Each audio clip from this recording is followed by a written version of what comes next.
Oi, turma, do livro Dois Mundos Tão Meus, Luiz Sérgio Irene Pacheco Machado, no capítulo 26, A Missão de Paulina no Charco da Dor, na quarta parte. Desfilaram à nossa frente as ciladas dos fariseus. Um doutor da lei, aproximando-se de Jesus, perguntou: qual é o primeiro de todos os mandamentos? Jesus respondeu: o primeiro de todos os mandamentos é: ouve, Israel, o Senhor nosso Deus é o único Senhor. Amarás, pois, o Senhor teu Deus de todo o teu coração e de toda a tua alma, e de todo o teu entendimento e de todas as tuas forças. Este é o primeiro. O segundo é semelhante ao primeiro. Disse Cristo, pois emana dele: amarás o teu próximo como a ti mesmo. Não há outro mandamento maior que este. Quando amamos a Deus de todo o coração, amamos também ao próximo e não infringimos os outros mandamentos, uma vez que todos os mandamentos se resumem no amor a Deus e ao homem. O escriba ficou admirado, ele que era bem versado na lei. Jesus no templo era o mestre, deixando para os homens grandes lições de humildade. Com surpresa, vimos que os judeus daquela época julgavam que os preceitos das Escrituras deviam ser usados sobre o corpo. Eram escritos em tiras de pergaminho, presas ostensivamente em torno da cabeça e dos pulsos. Esses pergaminhos eram usados meramente como insígnias para chamar a atenção. Jesus falou: trazem todas as obras para serem vistas pelos homens, pois trazem largos filactérios e alargam as franjas de seus vestidos, e amam os primeiros lugares nas ceias e as primeiras cadeiras nas sinagogas e as saudações nas praças e serem chamados pelos homens de Rabi. Não queiramos ser chamados de Rabi, porque um só é o vosso mestre, e todos vós sois irmãos, e a ninguém na terra chamais vosso Pai, porque um só é o nosso Pai, que estás nos céus. Quando Cristo disse essas palavras, o assombro tomou conta dos doutores da lei. Passaram pela nossa frente muitos e muitos ensinamentos. Ai de vós, escribas e fariseus, hipócritas, pois fechais aos homens o reino dos céus.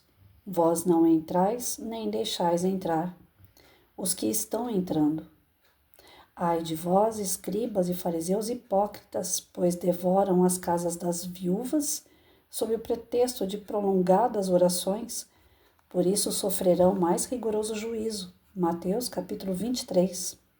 Assistimos a Jesus no pátio onde se achava a arca do tesouro,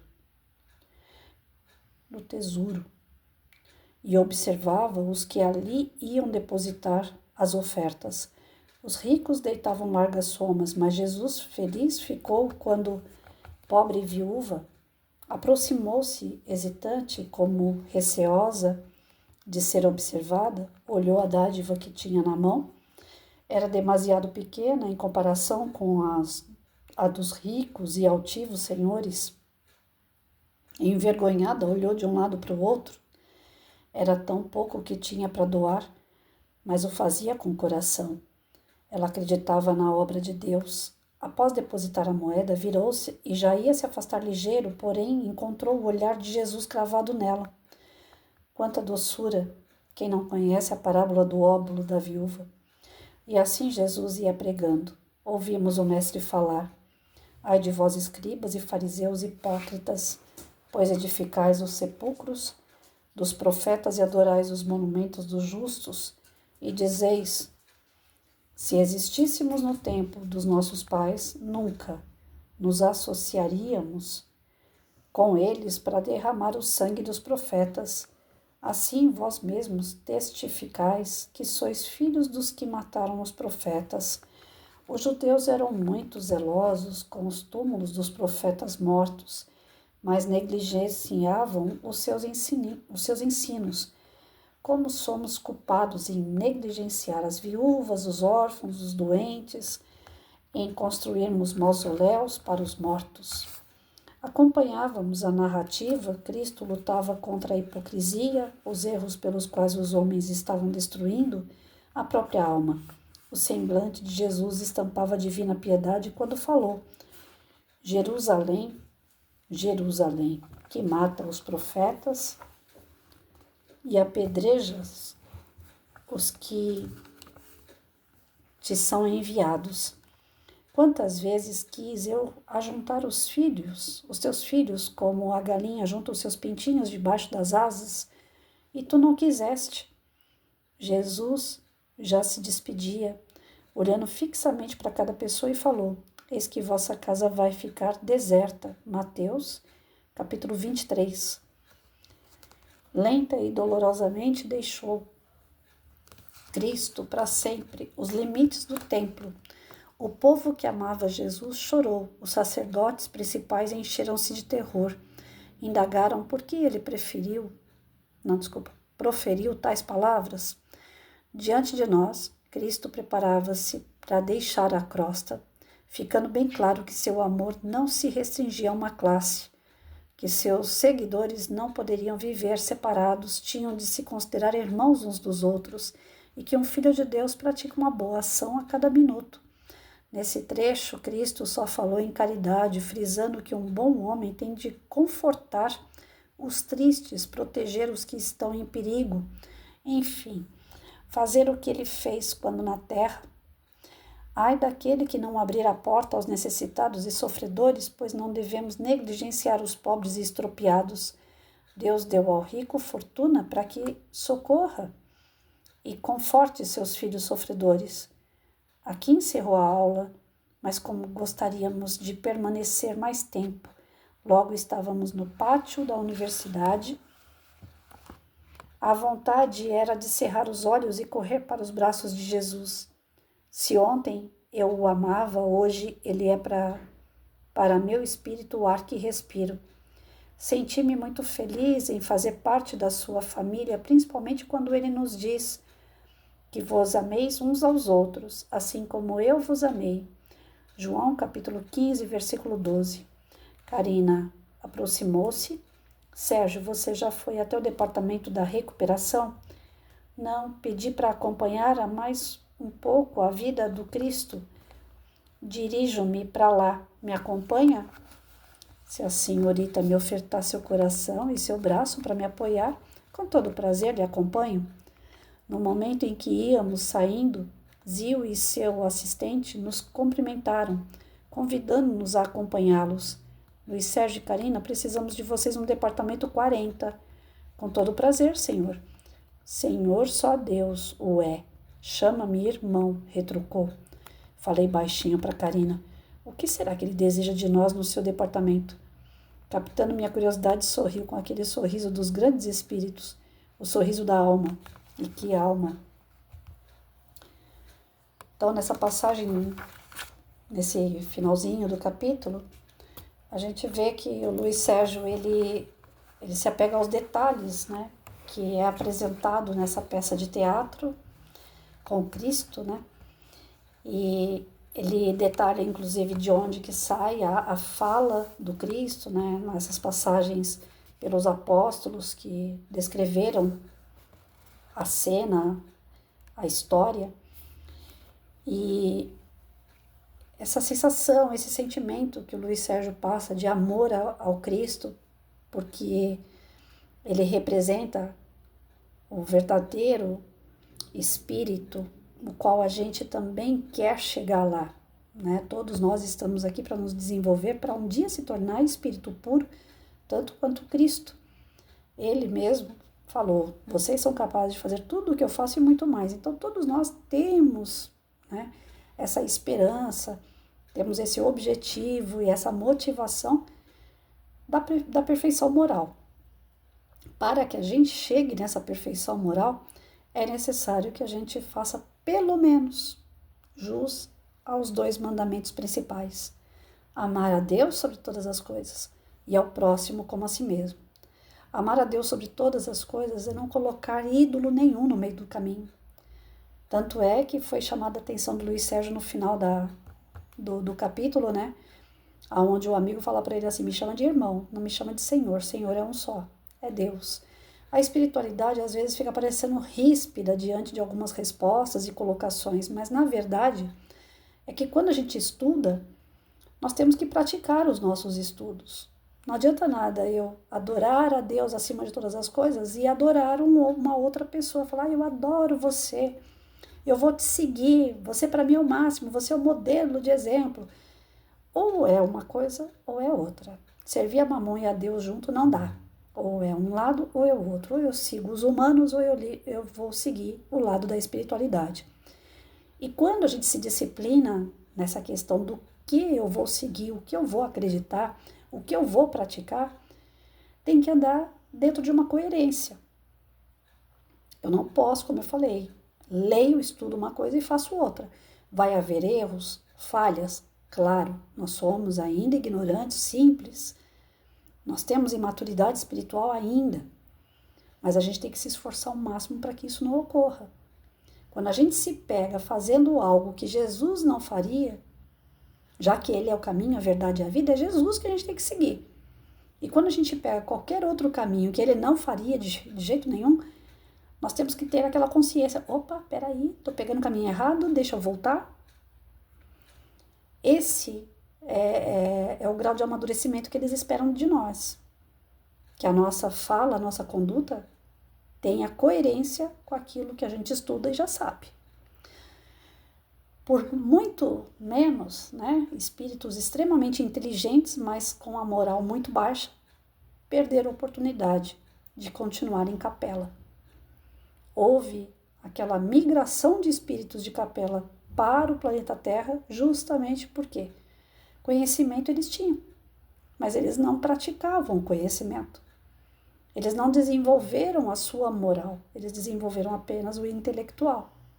Foi necessário que eles viessem, ou que eles não eu falei que eles não podiam ficar em capela ou que eles não podiam vir para cá. Gente, meu tic-tac hoje não tá bom. Quem estava em capela e não desenvolveu a moral, teve que vir para cá, para o planeta Terra. Não pôde continuar em capela, que se desenvolveu e se tornou de regeneração. Agora chegou a nossa vez. O planeta Terra está se tornando de regeneração. Os espíritos que têm um intelecto muito desenvolvido, muito conhecimento, mas que não têm uma moral desenvolvida, não vão ficar aqui. Os que não obtiveram nem o desenvolvimento intelectual e nem a moral, não vão ficar aqui. Estão sendo migrados para outro planeta. Segundo algumas palestras, alguns artigos espíritas, Chico já disse que eles iam para Quiron, que é um outro planeta fora do nosso sistema. Atrasado, onde esses espíritos vão fazer fogueirinha como nós fizemos aqui na Terra quando chegamos. Tem conhecimento, vai fazer o planeta se desenvolver, mas, no entanto, é um desenvolvimento mais para físico, né? Para matéria, do que para moral. Seguir Cristo, quando a gente fala assim, eu vou começar a seguir Cristo, não é uma tarefa fácil. Não é para qualquer um. É para quem realmente está sujeito a críticas, a desmotivação, a perseguição.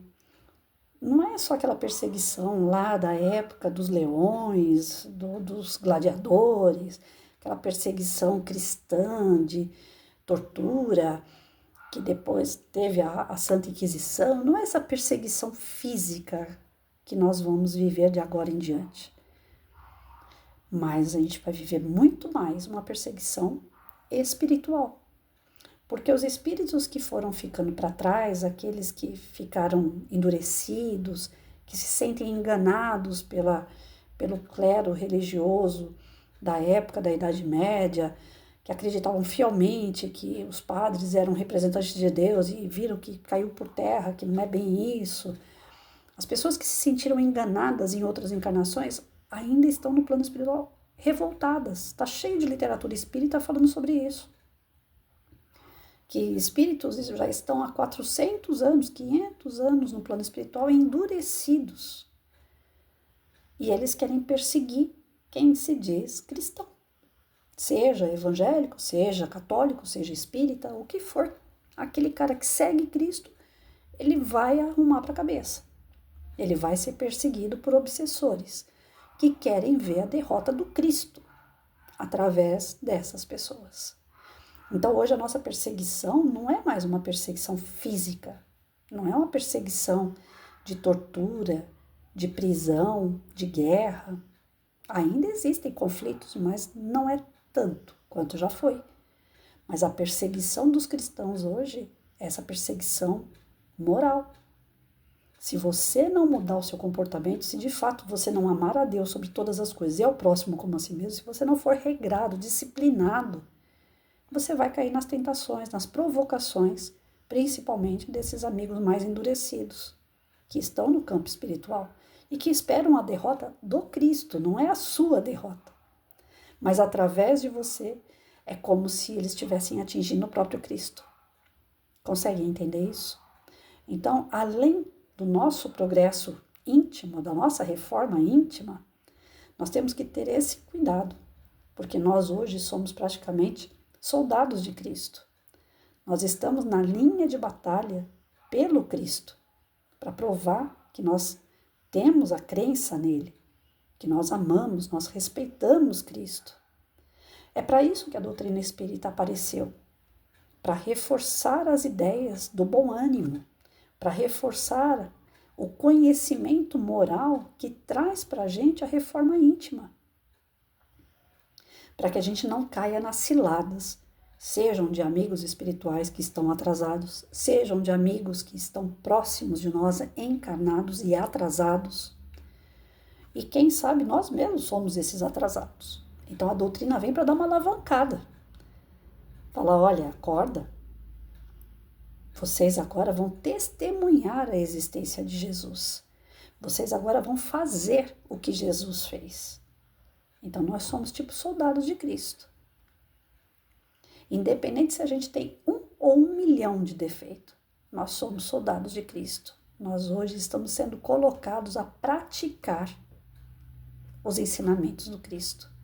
E os 2 principais, ele veio resumir 10 mandamentos de Moisés, ele resumiu. Ama a Deus sobre todas as coisas e ao próximo como a si mesmo, que você está fazendo todos os outros mandamentos de acordo com a lei. Quem ama a Deus não tem ídolos. Quem ama a Deus é bom, é caridoso. Quem ama teu próximo tem empatia. Não mata, não condena, não julga, não trai. Então é importante que esses 2 mandamentos que Jesus resumiu dos 10 e que a doutrina espírita vem e traz em uma única frase: fora da caridade não há salvação.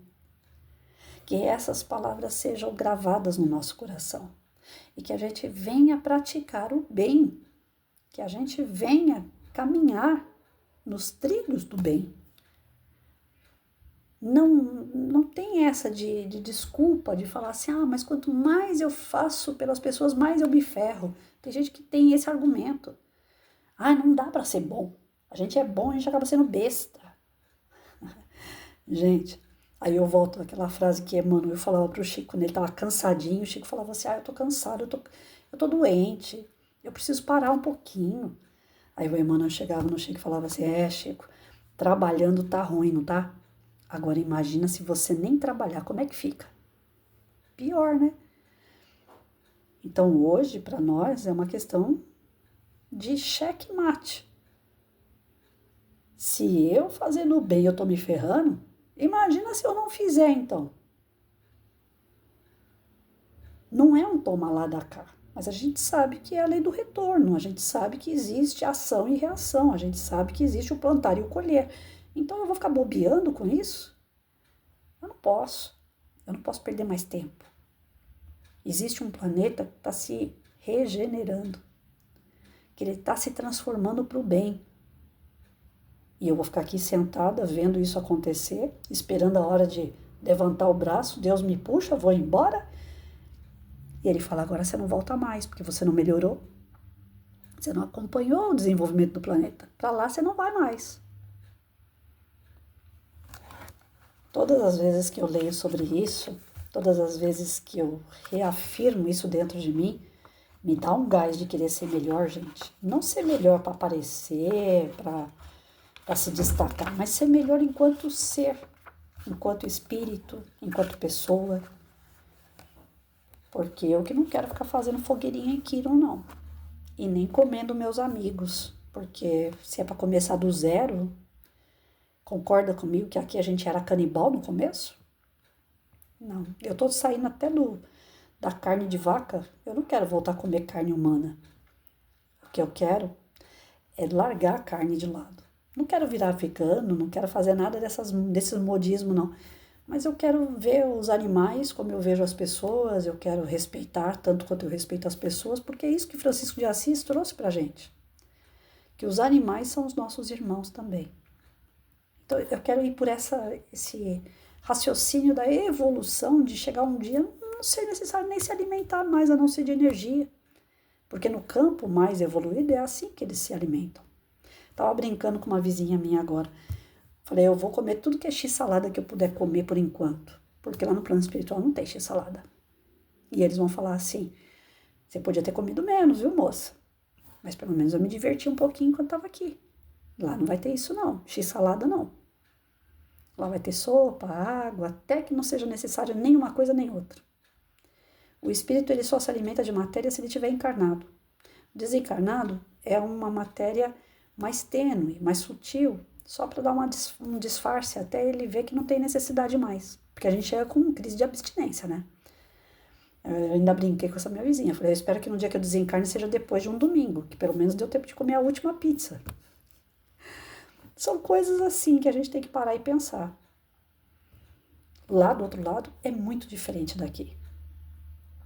Em relação a uma série de vícios que a gente vai adquirindo.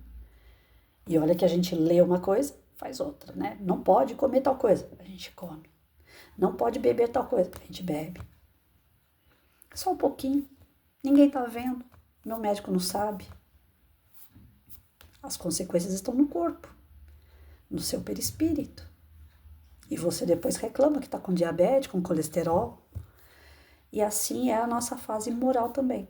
Um pouquinho daqui, um pouquinho dali, a gente vai escorregando, escorregando. Quando vê, a gente não melhorou nada. Ah, deixa para a próxima encarnação. Só que a próxima certamente não vai ser aqui. Se corre esse risco, então vamos acelerar o passo, né? Seguir Jesus, aquilo que a gente sabe que é certo, vamos fazer. O mestre já ensinou, a doutrina já veio e adoçou, né? Reforçou a lição, e a gente não tem motivo nenhum para não seguir. Mas a gente sabe que fácil não vai ser. Tá aí as provas, as tentações do dia a dia. Mas tem que ter muita força de vontade para ser um cristão. Tem que ter muita força de vontade. Tem que ter muito discernimento. Tem que ser muito disciplinado. Seguir Jesus não é fácil. Mas é muito prazeroso quando a gente cria de fato aquela fé. Que esse é o caminho. Essa é a nossa verdade. E é só assim que a gente vai chegar em Deus. Evoluir espiritualmente.